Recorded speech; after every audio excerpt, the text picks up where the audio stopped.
Hey everybody, this is Avaris Paradox, and welcome to Dark Knight, the demo. So, it's an indie title, for one. It does say demo, but I'm not exactly sure if it is still in production or not. Usually whenever a game reaches version 1.0, it means it's a full release, but this is still listed as a demo for the cases of the title screen, and as well as on the IndieDB page where you yourself can also try this game.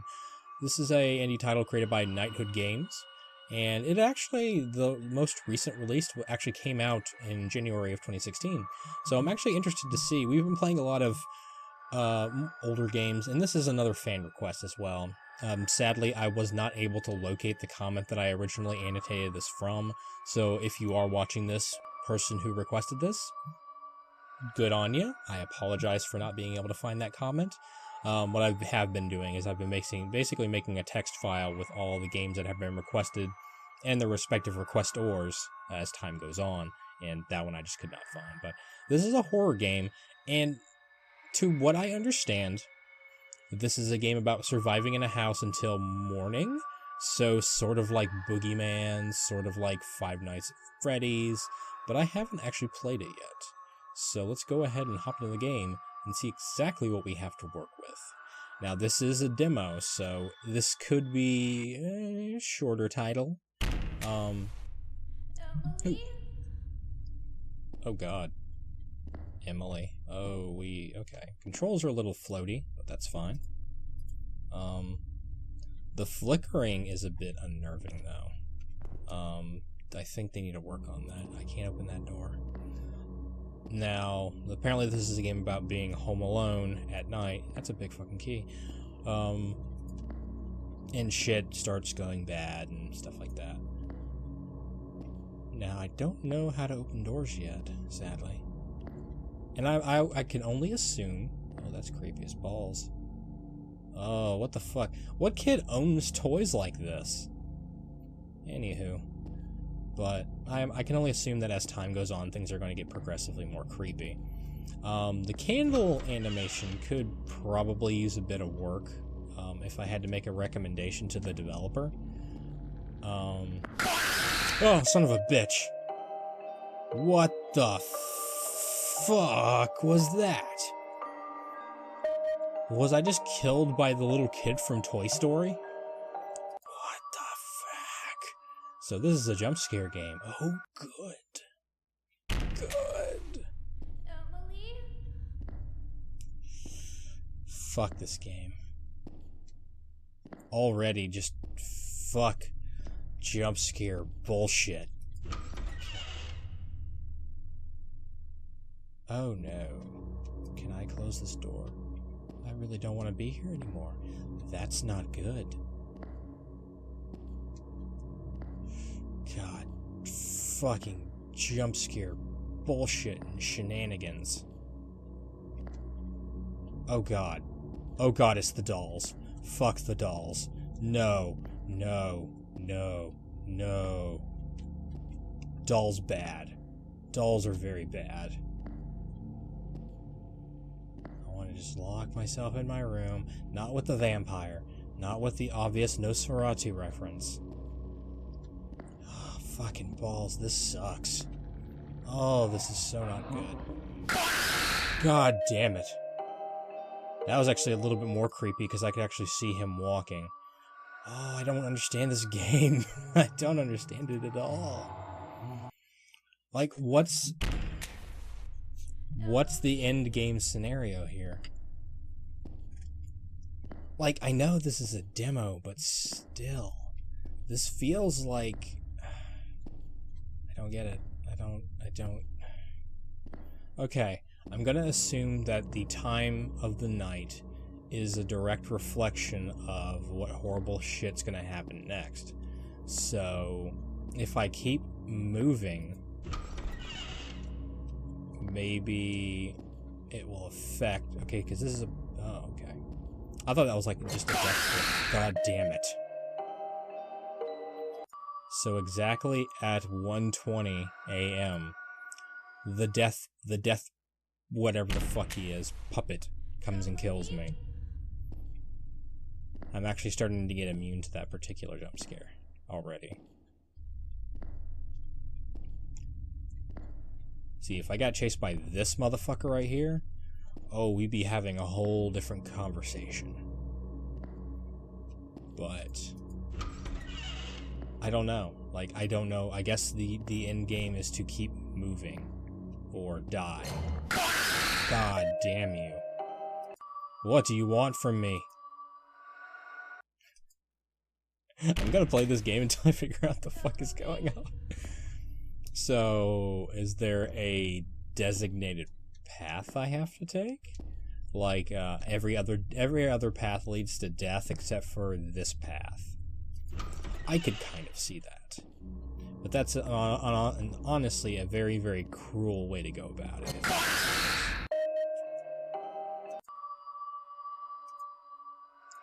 Maybe it has something to do with the darkness.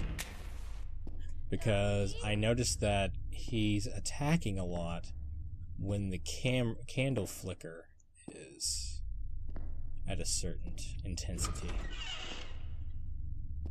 So maybe I wait until the candle is at full.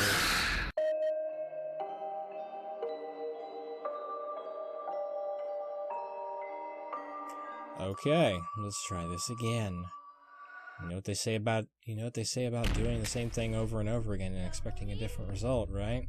It means I'm fucking insane. Like, this was a viewer request, and I'm honestly like, yeah, you can make the argument for like jump scare related games. Yes, that's perfectly fine. But if this is literally all that's involved in the game, it's kind of shitty. Which is bad. Like, it's very bad if that's the case. Hey, Nosferatu. Ash does not deserve a birthday. Okay. God, I wish I could close the doors. That would make this a little bit more tolerable. Because, like, right now, I have no idea what the hell is going on.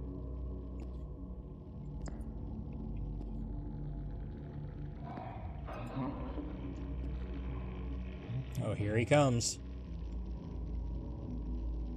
God damn it.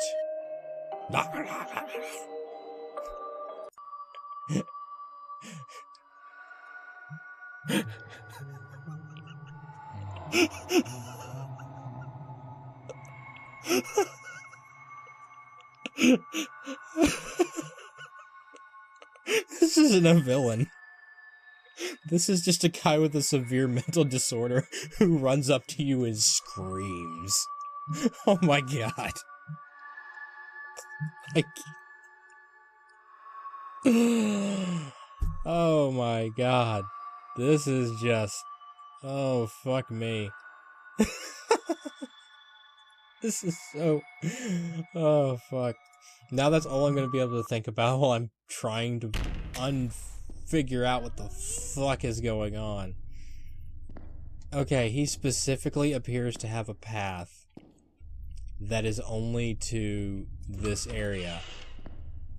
Ash does not deserve a birthday. Supposedly on a path.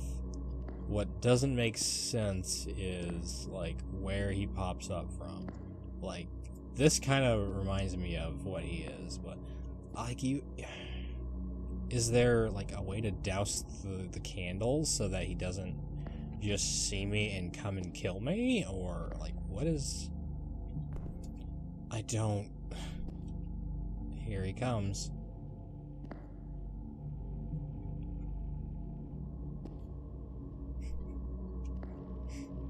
Waiting for him to face the wall like Batman.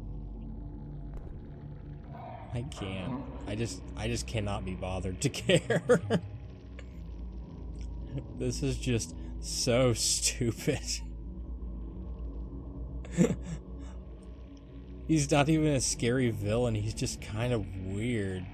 And he's just floating around, like, making noises. Oh, that's kind of creepy. I thought the doll's head moved. He sounds like the alien. Well, the game just saved for whatever reason.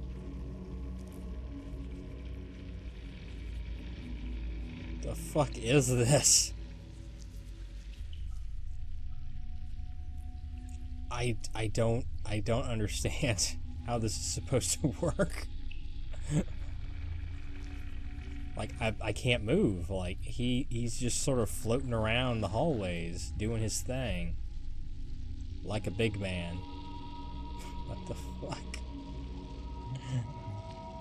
I would be just so absolutely just befuddled, but, like, just that face every time is just, it's not even the jump scare bothers me anymore. I'm like, right now I'm not even moving.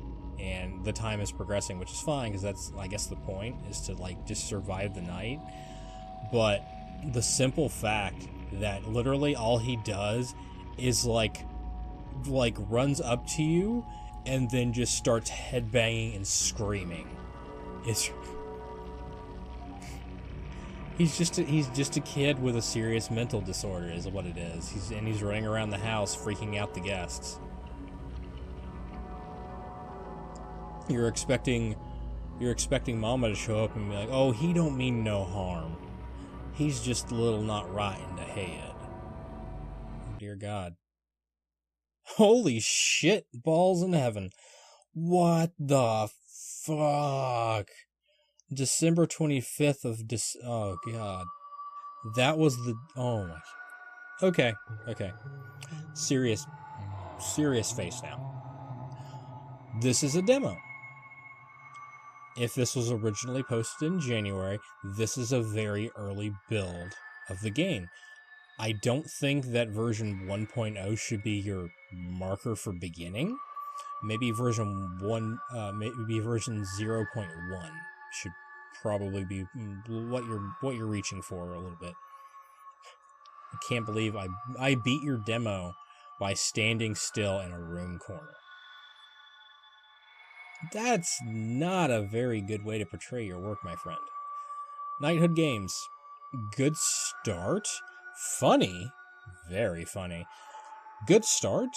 I would say work on the lighting effect for one. Right off the bat.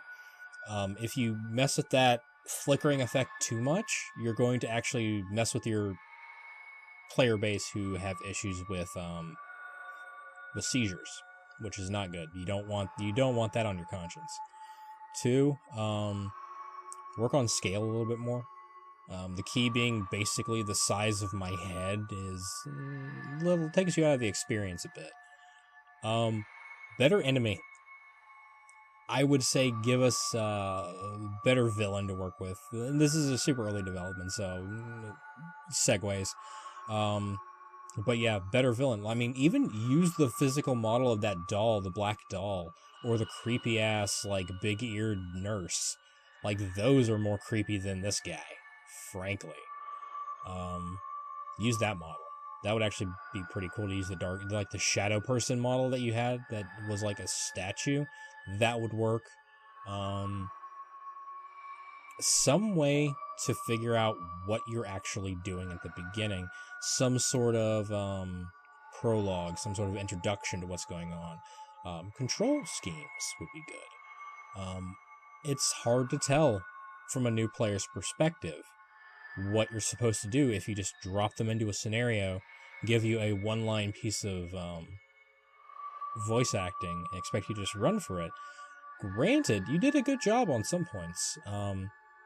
The jump scare, yes, cliche, but it did get me. It got me like 2 or 3 times before I slowly became numb to it.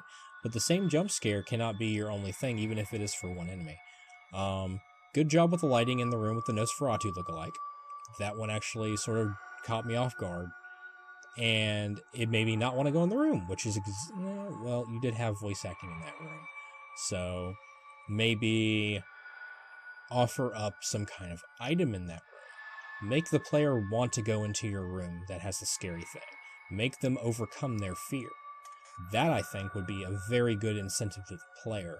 And then from there, you could have jump scares, maybe not death-inducing jump scares, but jump scares. Things that provide the plot. Good example, in the original Fear, you would go and pick up an item at the near the very beginning of the game. You would turn around, and Alma, the creepy little girl, would be standing right there, and then she would, like, fade away or disappear. You could do something similar in that scenario. Like, have the person go in, face their fear, pick up the item, and go, oh, that was creepy. I thought something was going to happen. Turn around, and bam, you got your player. And that's good. That's really good. That sets a stage. It sets a premise that the player is never safe. And in game development, especially horror games, when you hit the player so many times with jump scares and things of that nature, it begins to not affect them. There are very few examples in the world where it continues to affect them, but they always keep a sense of tension. Five Nights at Freddy's, perfect example. They kept the tension so high because the entire point of the game was to make sure that the animatronics did not get to you. So you were always on edge. You didn't ever want them to find you. Whereas games where there is a progressive story, if you just keep popping jump scares after jump scares after jump scares after jump scares, they're eventually just going to get tired of it. And they're just going to be like, oh, another jump scare. Yay. It wasn't death-inducing, so I guess I'm fine. And it loses the allure. It loses the hook. But yeah, well, I went on a long tangent on that, but this is a game in development. I like to give feedback to developers. I really do. Especially if they're this early in development, because this kind of feedback can help them get pointed in the right direction on things that obviously need improving, even if they hadn't thought of it already.